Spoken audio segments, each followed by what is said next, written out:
அனைவருக்கும் வணக்கம்.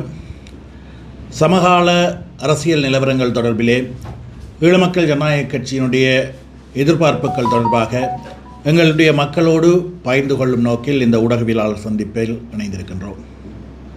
தற்போது இந்த நாட்டிலே ஆட்சியிலே இருக்கக்கூடிய தேசிய மக்கள் சக்தி அரசாங்கத்திற்கு தமிழ் மக்களும் தங்களுடைய ஆதரவை வழங்கி ஆட்சியிலே அமர்த்தி இருக்கின்றார்கள்.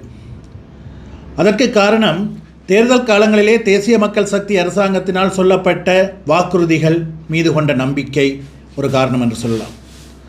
அவ்வாறு சொல்லப்பட்ட வாக்குறுதிகளிலே முக்கியமானது தமிழ் மக்களை பொறுத்தவரையில், தமிழ் மக்களுடைய அரசியல் அபிலாஷைகளை பொறுத்தவரையில் தமிழ் மக்கள் 13வது திருத்தச் சட்டத்தின் அடிப்படையிலே உருவாக்கப்பட்டுள்ள மாகாண சபைகள் முறைமையை தங்களுடைய அரசியல் தீர்வு முயற்சியின் ஒரு அங்கமாக அல்லது தங்களுடைய அரசியல் எதிர்பார்ப்புக்கு கிடைத்த ஒரு விடயமாக கருதுகின்றபடியால் தேசிய மக்கள் சக்தி என்பது மாகாண சபை முறைமையை கொள்கை அளவில் ஏற்றுக்கொள்ளாத போதிலும் தமிழ் மக்களுடைய விருப்பத்திற்கேற்ப அந்த மாகாண சபை முறைகளில் எந்தவிதமான பாதிப்புகளையும் ஏற்படுத்தும் வகையில் தேசிய மக்கள் சக்தியினுடைய செயற்பாடுகள் அமையாது என்ற உறுதிமொழி வழங்கப்பட்டிருந்தது. இது தொடர்பிலே ஜனாதிபதி தேர்தலுக்கு முன்னதான காலகட்டத்திலே ஜனாதிபதி அன்றகுமார திசாநாயக்கவும் சொல்லியிருக்கிறார். அவர்களுடைய தேர்தல் விஞ்ஞாபனத்திலும் சொல்லப்பட்டிருக்கிறது. தற்போதும் தேசிய மக்கள் சக்தி அதேபோன்று ஜேவிபியினுடைய தலைவர்கள் இந்த விடயத்தை குறிப்பிட்டு வருகின்றார்கள். அவ்வாறு குறிப்பிட்டு வருகின்ற போதிலும் முன்னெடுக்கப்படுகின்ற செயற்பாடுகள் தமிழ் மக்களுடைய அரசியல் அபிலாஷை அல்லது தமிழ் மக்களுடைய அரசியல் தீர்வு நோக்கத்தை அடிப்படையாக கொண்டு உருவாக்கப்பட்ட மாகாண சபையினுடைய அதிகாரங்களை பலகீனப்படுத்துகின்ற உள்நோக்கத்தோடு செயற்படுத்தப்படுகின்றதோ, சில செயற்பாடுகள் முன்னெடுக்கப்படுகின்றதோ என்ற சந்தேகம் ஆழமாக மக்கள் மத்தியிலே இருக்கின்றது. கடந்த வாரம் நாடாளுமன்றத்திலே தேசிய சூழல் திருத்தச் சட்டம் ஒன்று அறிமுகப்படுத்தப்பட்டிருந்தது, நிறைவேற்றப்பட்டிருக்கிறது.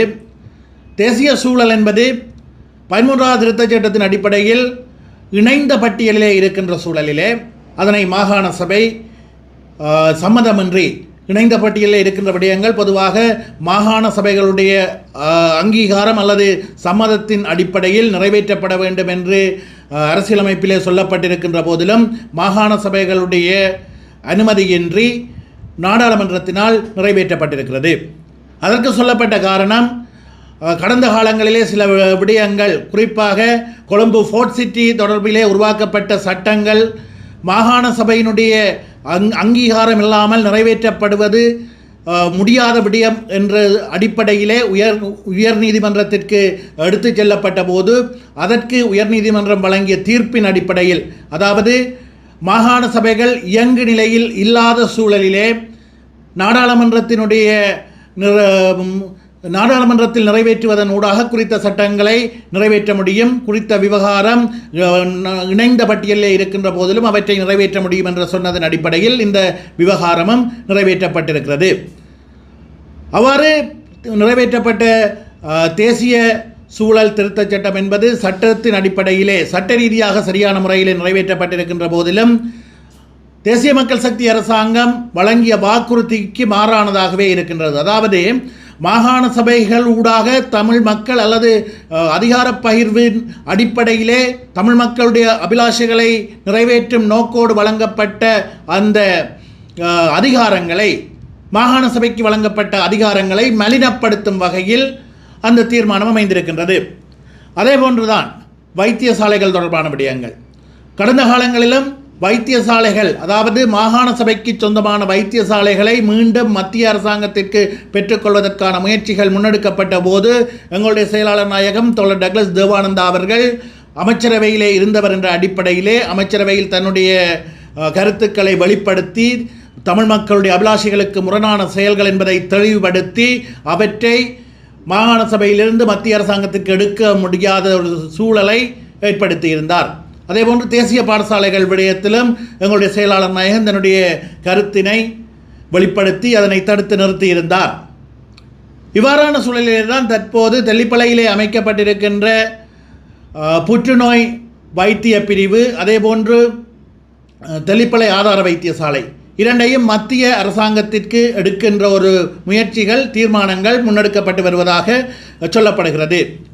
புற்றுநோய் பிரிவு என்பது உண்மையிலேயே அரசியலமைப்பை எடுத்துக்கொண்டால் 13வது திருத்தச் சட்டத்தை எடுத்துக்கொண்டால் தேசிய வைத்தியசாலைகள் தவிர்ந்த அனைத்து வைத்தியசாலைகளும் மாகாண சபையினுடைய நிர்வாகத்தின் காலில் இருக்க வேண்டும். தேசிய வைத்தியசாலைகளும் அதை தவிர ஸ்பெஷல் யூனிட், அதாவது விசேட தேவை கருதி உருவாக்கப்படுகின்ற வைத்தியசாலைகளும் மத்திய அரசாங்கத்தின் கீழ் இருக்கும் என்று சொல்லப்படுகின்ற போதிலும் இங்கே இருக்கின்ற புற்றுநோய் வைத்திய பிரிவு என்பது விசேட வைத்திய சாலையாக உருவாக்கப்படவில்லை.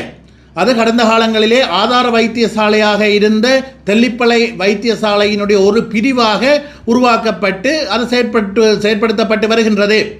இவ்வாறான நிலையிலே மாகாண சபையினால் புற்றுநோய் வைத்தியசாலைக்கு தேவையான அல்லது புற்றுநோய் வைத்திய பிரிவிற்கு தேவையான வளங்களை வழங்க முடியாது இருக்கின்றது என்றதை அடிப்படையாக கொண்டு அவற்றை மத்திய அரசாங்கத்திற்கு எடுப்பதற்கான முயற்சிகள் முன்னெடுக்கப்படுகின்ற போது அவ்வாறு தனியாக அந்த பிரிவை மாத்திரம் எடுக்க முடியாது.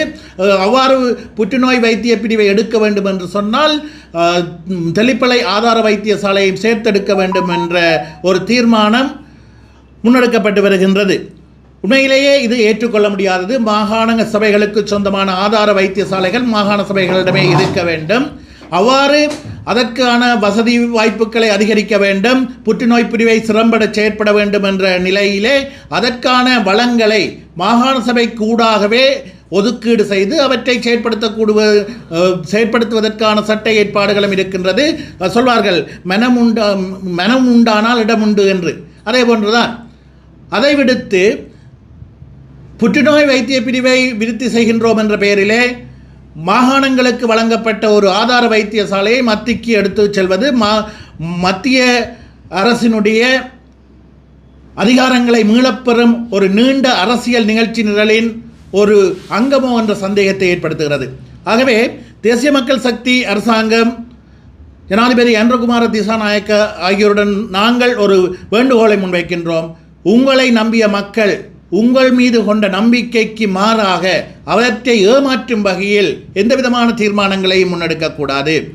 இங்கே இருக்கக்கூடிய தெல்லிப்பளை புற்றுநோய் வைத்திய பிரிவு வலுப்படுத்தப்பட வேண்டும், அதற்கான வளங்கள் வழங்கப்பட வேண்டும்.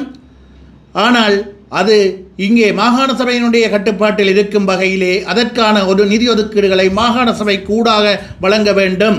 இதற்காகவே கடந்த காலங்களில் இளமக்கள் ஜனநாயக கட்சி, அதாவது எங்களுடைய செயலாளர் நாயகம் தோழர் டக்ளஸ் தேவானந்தா பல்வேறு முன்னெடுப்புகளை மேற்கொண்டிருந்தார். மத்திய அரசாங்கத்திலே அமைச்சராக இருந்த போதிலும் மாகாணங்களுக்கு பரிந்தளிக்கப்பட்ட விடயங்கள் மாகாணங்களிடமே இருக்க வேண்டும், மாகாண சபைகள் ஊடாகவே அவை வலுப்படுத்தப்பட வேண்டும் என்பதிலே பல்வேறு முன்னெடுப்புகளை மேற்கொண்டு அவற்றை இதுவரை சாத்தியமாக்கியும் வந்திருக்கின்றார். இந்த நிலையிலே தான் தேசிய மக்கள் சக்தி மக்களுடைய விருப்பங்களுக்கு மாறாக இந்த முயற்சிகளையும் முன்னெடுக்கக்கூடாது என்பதுதான் எங்களுடைய நிலைப்பாடாக இருக்கிறது. அதனை இந்த சந்தர்ப்பத்திலே வலியுறுத்த விரும்புகின்றோம். நன்றி. என்னதுக்கு முன்னுக்கு வந்து சமகால நிலைமைகள் தொடர்பாக ஈழமக்கள் ஜனநாயக கட்சியின் ஊடக செயலாளர் பன்னீர்செல்வம் ஸ்ரீகாந்தின் ஊடக சந்திப்பு இன்றைய தினம் யாழ் ஊடக அமையத்தில் இடம்பெற்றது.